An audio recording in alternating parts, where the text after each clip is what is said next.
Good morning and hello to all you amazing women out there listening in from wherever you may be. And to our listeners at large, I'm Nairy, your host, and welcome to the Avanti Woman Podcast, where we empower, connect, and build women to move forward, feel confident, and thrive in 4 areas: healthcare, finance, entrepreneurship, and philanthropy. Okay, so we have a very important and valuable topic on women in business entrepreneurship prepared for us today by my colleague co-host, Sarah Chetak, and it's the third in a 4-part series focusing on employment law. Now, if you've missed the first 2 sessions, remember, you can always go back and listen or re-listen to them. Just look for us, the Avanti Woman, and you can find us on all podcast streaming channels, iTunes, Podbean, Spotify, etc., including YouTube. Well, without further ado, like you all, I'm excited to listen and learn from what Sarah has prepared for us today. The platform's yours, my dear, and take it away. Thank you, Nairi. Thanks for that wonderful introduction. Yeah, we do have a very important discussion today. Making a decision to expand your business is a big deal. And whether you are a single professional whose practice has outgrown your available time or an entrepreneur with dreams of growing the next big, huge women-owned business, either way, there are many facets of employment law that we need to all be aware of. And today with us, we have 2 wonderful guest speakers and experts. We have Durdana Karim from Encore Law Group and Patil Derderian from Derderian Law. I'm so sorry. So let me repeat that. Patil Derderian from Derderian Law, both located in Los Angeles, California, who specialize in corporate transactions, business law, and estate planning. I'd like to welcome our guests and our experts, Durdana and Patil. It's so good to have you with us. Before we get started, I'd love to have an introduction of both of you guys and your background. Durdana, let's start off with you. Yes, thank you, Sarah Nairy. It's a pleasure to be back again. My name is Durdana, and I'm an attorney that's working at Encore Law Group. I've been practicing for about 2.5 years now, and like you said, I practice corporate transactions, business, and our law firm also does business litigation, including employment law issues. And for me, law was really important in terms of just my background and how I assist people and how I work in the communities in Los Angeles. Being a woman of color, I really want to support other women of color. So I really thank you for allowing a space for this organization that you have and, having a podcast like this. Thank you. Yeah, thank you. Yes, and Durdana has been with us 2 other times, and this is her 3rd time. We're so happy to have you with us, and also joining us, our first time is Patil Derderian. We're so excited to have you with us, Patil. Share a little about your background. Thank you. Hi, Sarah. Of course. Thank you for having us. A little bit about myself. I'm an Armenian American. I was born in Lebanon, and I've spent more than half my life in LA ever since my family and I moved here. Education has always been extremely important for my parents and for myself. They've always been my biggest motivators. And from a young age, my parents always advised that I become an attorney. And as I grew up, I started sharing their vision as well. So I went to law school at Loyola Law School and went straight into big law. I worked at Reed Smith, a global law firm, for around 3 years. And finally, a year ago, I decided to branch off and start up my own practice, Derderian Law, to fulfill my father's dream of having our own family practice. Prior to opening up my own practice, I defended hundreds of clients, including Fortune 500 companies and financial institutions. However, I wanted to make a difference in people's lives on a personal level, which is why I shifted to serving individuals and businesses. Currently, I specialize in employment law, representing employees. I handle business transactions and litigation, estate planning, and personal injury. That's wonderful. Thank you, Patil. And I think your parents and your philosophy agrees with all of us on this call, education. And so part of this podcast is also educating. I don't think it ever ends, right? It's a lifelong experience of learning. And for our listeners out there, let's get started. So as our business grows, we need to be aware of laws that govern employment. Let's start out with understanding why this is important. So ladies, I'll hand it off to you. Why is this important? Oh, yes. So, employment law is a complex set of federal, state, and local rules and regulations that govern matters related to employees and employers. And so, like you had said, Sarah, when your business is ready to hire employees or your business is ready to, grow, you're kind of now in depending on what state you live in, depending on the location you live in, and depending on the number of employees you're hiring, it's a complex set of issues, and so it's very important to understand what laws you need to be in compliance with, your company or your business needs to be in compliance with. And especially in California, and, both Patil and I are California practicing attorneys, in California, it's very employee friendly, very plaintiff friendly. So it is really important to understand how to protect your business when you are hiring employees, when you are getting independent contractors and you're classifying it properly or not. And some of the employment, issues that businesses may face include misclassifying workers, wage hour break and overtime claims, wrongful termination, discrimination, harassment claims, workplace safety violation, OSHA claims. And one thing that's really important is that these laws do change every year. And so you want to make sure that you are in compliance with these changes that come into effect. Yeah. So Durdana, maybe you can just highlight, and I know as someone who's owned multiple businesses, the laws do change, but just highlight some of the main ones, not to go into it, but there's laws that are federal and then there's laws that are statewide. Can you just name off a few that our listeners should be aware of? Yes, sure. Some of the more federal laws that are out there include Fair Labor Standards Act. This applies to what's the minimum wage. Now, minimum wage in the U.S. really depend not only on the federal, but also on the state level, and then also on the local level or county level sometimes. So it's very important that those wages are, proper to and in compliance with all of those laws. You also have the Family and Medical Leave Act, the Civil Rights Act, Equal Pay Act, Americans with Disability Act, Age Discrimination Employment Act. So there's just so many rules and regulations again out there. And so that it creates just a complex set of, analysis in terms of, does your business, is it proper when they're hiring employees? Right. So thanks for sharing that. And we don't want anyone to get overwhelmed, right? So these, like you mentioned, these laws change, but there's things that we can do to protect ourselves. And I know one of the first things that I was advised to do when I hired my team was to create my own company handbook. And it was like, wait, what? A company handbook? What's all that about? And why do I need it? So maybe ladies, Patil or Durdana, you can help us understand, why is it important to have a handbook and what should be included?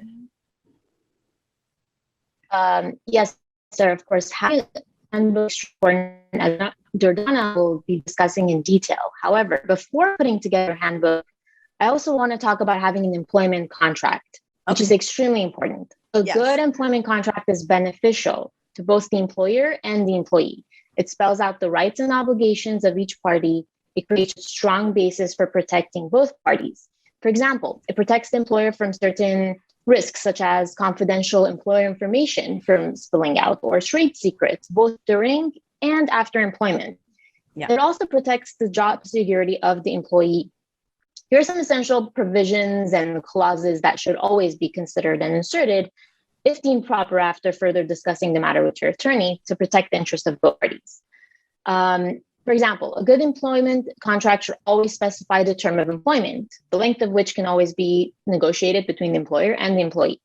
The reasons for why an employment contract can be terminated, the duties and responsibilities of both parties, like I stated before, a confidentiality clause, a non-solicitation provisions more specific to the fields involved, such as intellectual property, copyright, trademarks, certain licenses, registrations that are required for professionals like lawyers, nurses, doctors, and the like.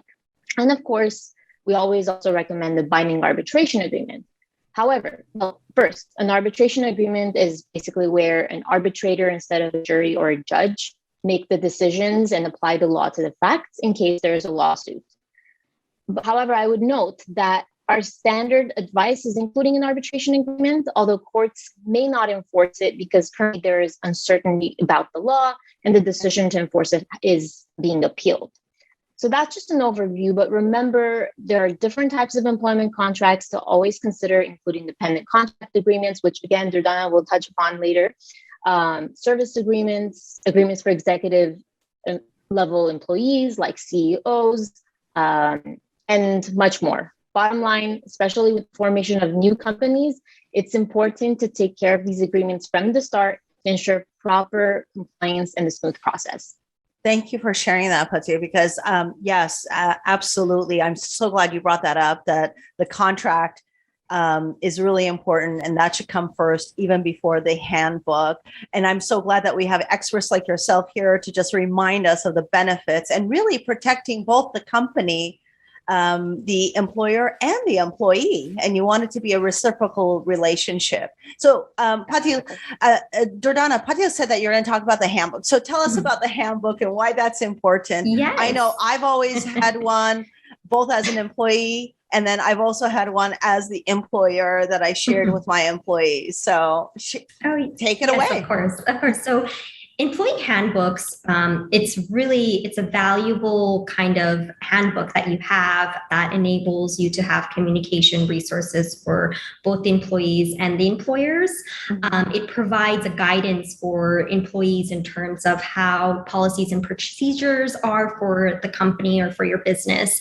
And it really, you can set out, the mission of your business or your organization, the goals that you want, workplace policies and procedures, and the rights and responsibilities. And in this handbook, you kind of set also the kind of minimum in laws that apply to your business, whether it's federal, state, or local. And so that's why this handbook, it's very important because it kind of builds a healthy relationship between the management and the employee.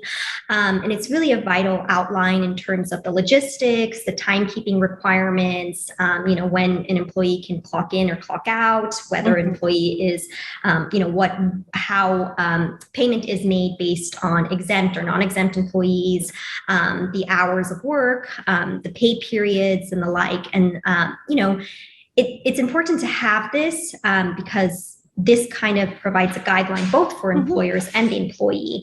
And a lot of the times we see issues, Patil can go into this when we talk about litigation that happens, employment litigation that happens. You have wage and hour claims and wage and hour violations.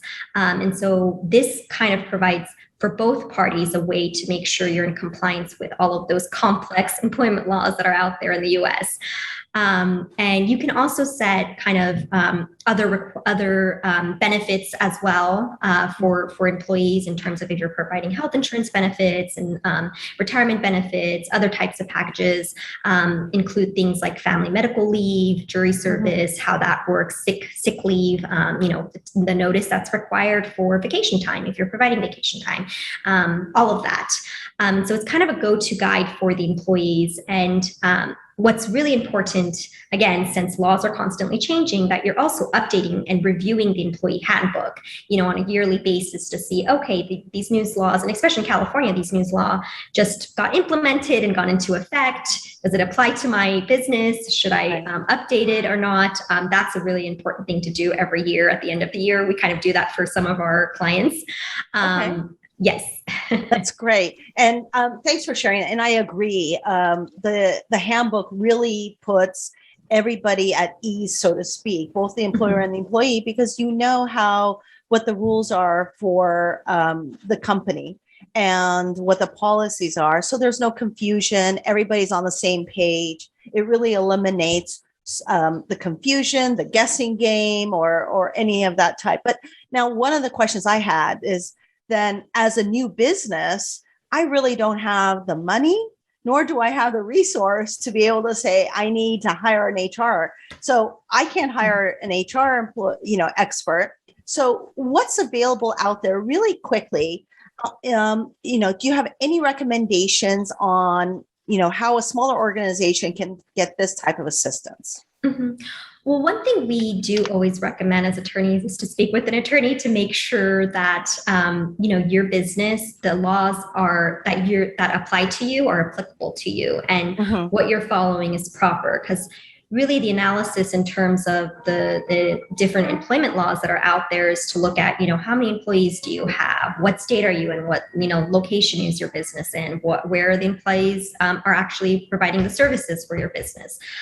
There's just so many factors that are taken into consideration. That's why it's important, one, first to talk to an attorney who specializes in employment law to make sure, you have that overall analysis and advice and to make sure that your business is in compliance. And then once you have that process, nowadays there's so many third-party service providers that help with payroll, that help with kind of management of employees, timekeeping, training employees, going through a hiring process to the termination process. I know that our firm will use ADP. There are also companies that provide something called software as a service that are specific to be able to pay for payroll or go through the payroll process, talent management, training, and even single service provider that just will do HR services for your small business. That's great. Thank you. So now, going from there, we talked about the laws and why it's important. We talked about the handbook and we talked about where we can get these resources. One of the other topics that's really important, and I know California passed the law recently around this, and I'm sure many other states did as well, is how the different types of employees. So, and I like to kind of share with our listeners the clarification of the laws on the different types of employees. There's the employee, which is a W-2, and then there's independent contractors that are 1099. And then within those employees, there's exempt and non-exempt. So maybe one of you, Durdana or Patil, I'll ask one of you guys to kind of just please kind of share with us the different, if it's an employee, the different types of employees. Yes, Sarah, you're very right. Misclassifying workers can have huge consequences, especially in California. Simply providing a title to an employee does not make them exempt. What I'm going to do is I'm going to cover the difference between exempt and non-exempt. And Durdana is going to cover the difference between independent contractor and an employee. Okay, so that's great. So for exempt versus non-exempt, there are specific requirements that must be met for each applicable exemption. And if the requirements are not met, then the employer must comply with all the wage and hour requirements, which include the penalties if there are any violations. The primary difference between exempt and non-exempt employees is the eligibility for overtime and minimum wage payments. Exempt employees are not entitled to overtime or minimum wage. Non-exempt are. Exempt employees, yes, correct. So exempt employees receive a salary for the work that they perform. Of course, there is more to this when it comes to deciding the salary of the employee, and we recommend reaching out to an attorney to further discuss. On the other hand, non-exempt employees are paid hourly wage. This also means that once a non-exempt employee works over 40 hours, they are entitled to overtime pay.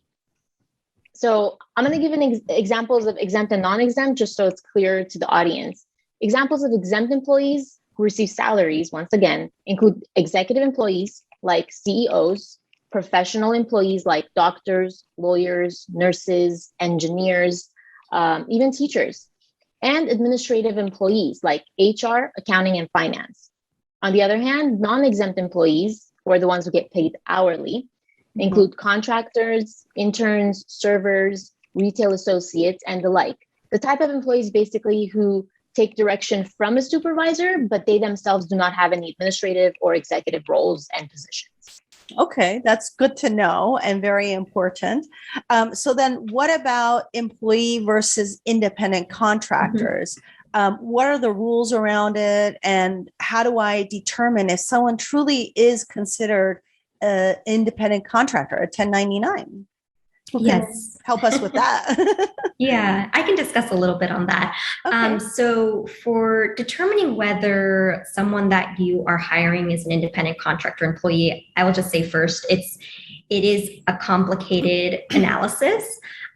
You want to make sure that who you're working with, you're not just, like Patil had said, you're not misclassifying this individual that you are hiring, because laws change. In California, we had a codification of a case decision that was made, and then we've had recent changes and exemptions to that rule.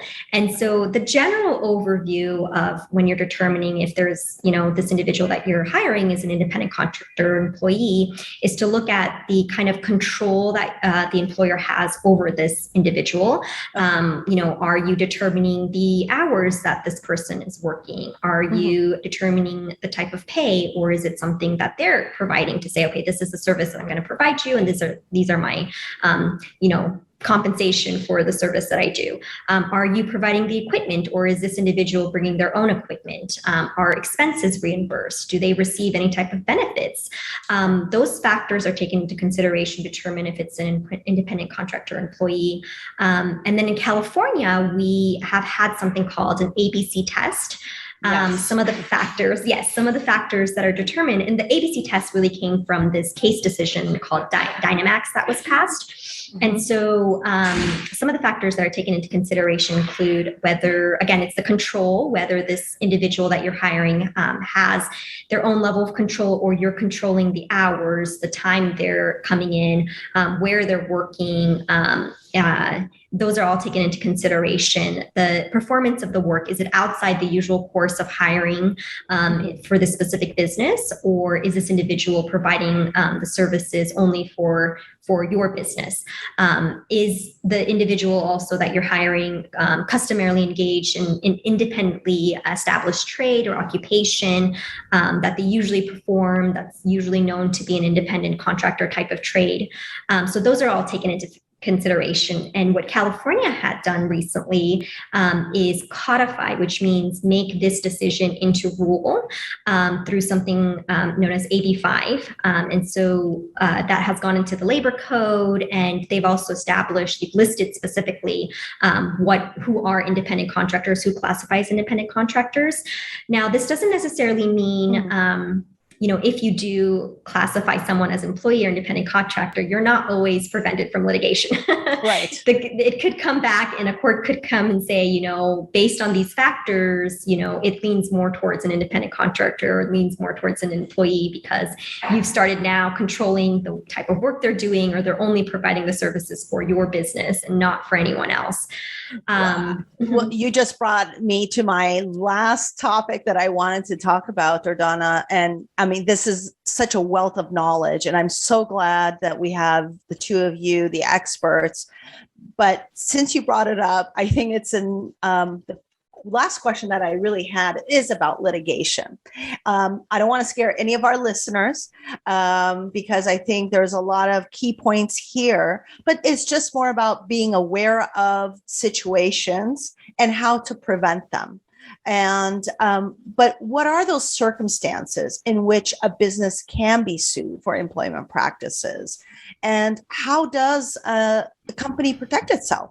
So I'll leave it to you ladies who would like to help us with that. Well, to the listeners, to our audience, if you've come this far, you're already ahead of the game. You've learned. Very good point, Patil. Right? Yes.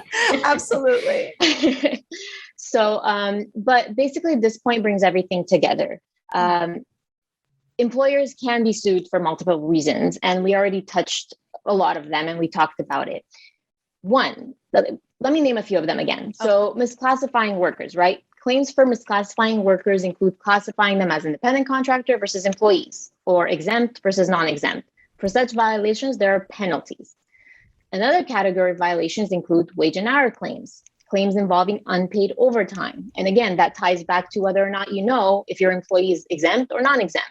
Off the clock work, vacation pay, payroll deductions, commission disputes, waiting time penalties, statement violations, alleged meal and rest period violations, all of them. All of these have penalties that tie in with them. Then we have wrongful termination, discrimination, harassment claims. Federal and state anti-discrimination statutes prohibit employers from hiring, promoting or discharging employees based on race, color, ethnic origin, age, sexual orientation, pregnancy, marital status, their mental condition, physical disabilities, and the like. So it's important for employers to protect themselves against such violations by having proper employment contracts in place, employee handbooks, and following the state, federal, and local rules. Otherwise, the penalties can actually add up to a very hefty amount. So regardless, though, to be safe, just in case there is a lawsuit, it's important to have insurance, employment practice liability insurance. I'm glad you brought that up, Patil. Yes, very important, just in case. Similarly, it's also important for employees. So I want to cover both ends. It's also important for employees to understand that they cannot be taken advantage of. It is their right to be treated fairly and properly at the workplace. And it's important for them to know that what we have discussed today also applies to them. They have certain labor and employment rights, the denial and violation of which can secure them compensation for the wrongdoings. Bottom line, if you're in doubt whether or not you are running your business properly and abiding by the most current law, state and federal, or as an employee, if your rights have been violated, you should always reach out to an attorney to discuss your options. That's wonderful. So just to kind of recap that, because there was a lot of information right there, but what our wonderful attorneys just shared, you want to protect yourself with the employee contract, with a handbook, and then get your employment practices insurance as well. There's different options there as well. So just to, I want to thank Durdana and Patil for sharing your experience and wisdom with all of us. You shared a wealth of knowledge and a lot to think about before we hire our team or even improve our existing employee practices. So thank you very much, Durdana and Patil. I'd like to, thank also Encore Law Group and Derderian Law. And a big thank you to all of our listeners. This was our third in our 4-part series. We look forward to having all of you join with us at our 4th podcast. But before I leave all of you, I just want to say to all of our listeners out there, hiring people is a challenging process. Hiring the wrong employee is expensive and costly to your work environment and time consuming. But hiring the right employee, on the other hand, pays you back in employee productivity, a successful employment relationship, and a positive impact on your total work environment. Thankfully, there are many resources like our wonderful guests here to help you find and hire top talent while meeting state and federal laws. I will just end by sharing a quote by Ursula Burns, CEO of Beyond.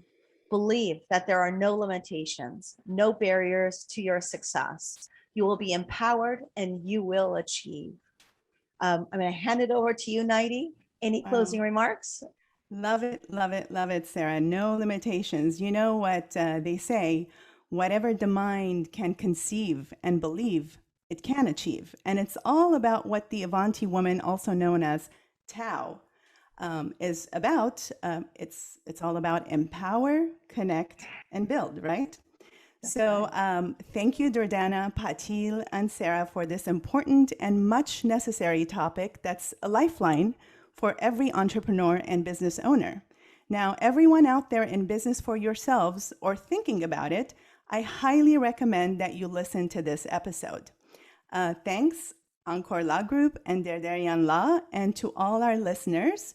Again, if you are in business for yourself and thinking about it, remember, having an attorney and doing it right from the start can save you from a lot of future financial and emotional headache. Now, if you have an attorney, you've done your work, bravo. And if you don't have one, you can always reach out to these amazing women attorneys, Durdana and Patil at Encore Law Group and Derderian Law, respectively. That's www.encore.lawgroup.com and www.derderianlaw.com. Thanks again for listening, and remember, you can follow us at the Avanti Woman on all social media platforms, Instagram, Facebook, Twitter, and please send us your questions, your feedback, or suggestions on future podcast topics. We would love to hear from you. we actually listen to you and we get all the feedback that you send us so that we can improve. We can put content out there that's going to help us all women to learn and to thrive. Thank you all for listening. See you next time. And until then, please take care of yourselves and be happy.